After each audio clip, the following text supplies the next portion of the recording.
Okay, hi, this is Rhonda with Halls from Home, and today I'm going to show you how I make rose style tissue paper flower. And so bear with me as we go through the whole process. It can be a little bit tricky. There's other ways to do this, but I'm going to show you this technique. And I learned this, I did this on the airplane coming back from Magnolia Market.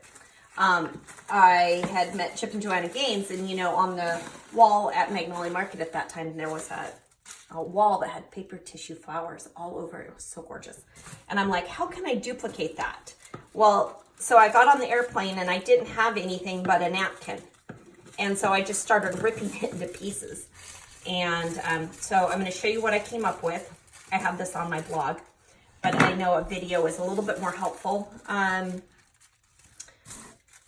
Okay, so if I fail, you're coming right along with me. It's been a little while since I've done this. Okay, so this also, it reminds me a little bit of how I make the fabric flowers. I don't know if you've seen those. So I'm gonna go ahead and fold this in half. So I'm gonna bring my hands down here closer. And then we're just gonna kind of roll it. I just need a base like this, and we're gonna kind of crumple it. So if I was working with flour or material, it kind of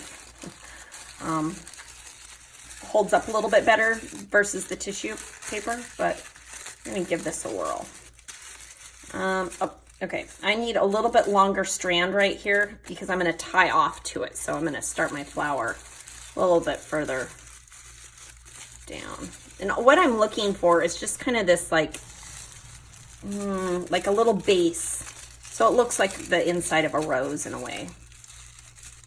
Okay, so I like that. That looks pretty good. I'm just gonna go ahead and tie off my base here. We're gonna twist it a little bit tight. So that way, when I start wrapping, and you can mess with this as we go, and I'll show you that.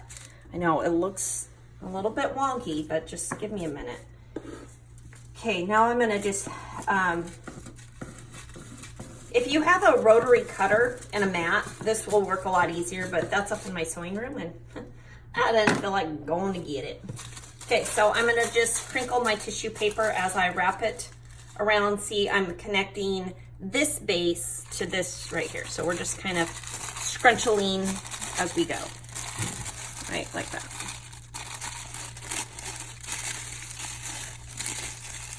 And you can see we're kind of getting this petally look. I'm just working on the back end right now.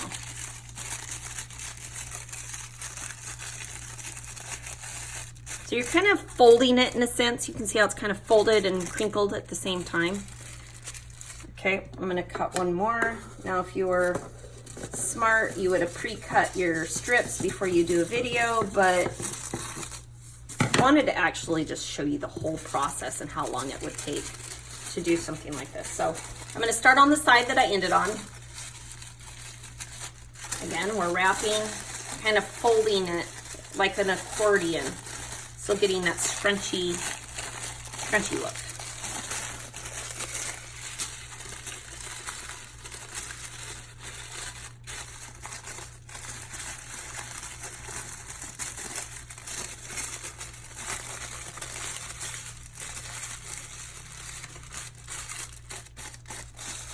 Okay, I'm not sure how big of a flower you're gonna wanna make. You can make your strips a little bit bigger. I'm gonna go with one little bit bigger strip here to finish this off. So I'm making it maybe a little wider than the last piece.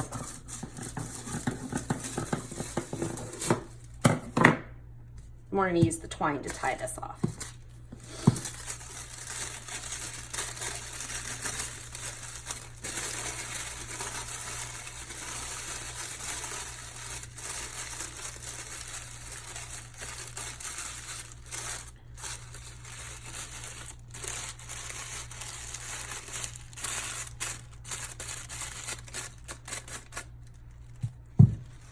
Does it need a little bit more here? I think so. One more strip. And I will show you how I'm going to tie this off so it all stays in place. So what's kind of nice is there's no hot glue. If you're ever going to move for a project and you're like, I just don't want to do hot glue, there's a way around it.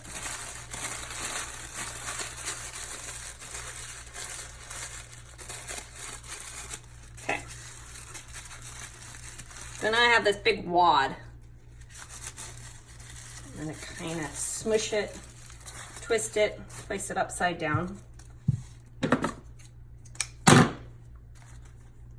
Pre-make your knot a little bit and then kind of lasso it around there. You're gonna wanna get down to the base because it's all wadded up down in here. Okay, that's nice and snug. One more knot.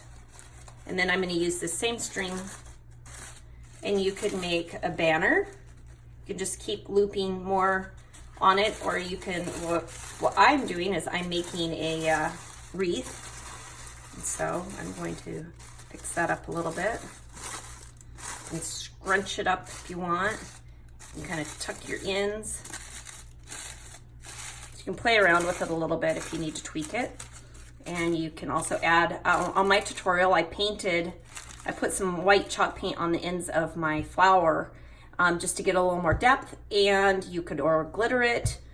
Lots of different options you can do, but you can see kind of a rough outline of a rose, I would say. So yeah, and I guess if you got brave, you could put it in your hair.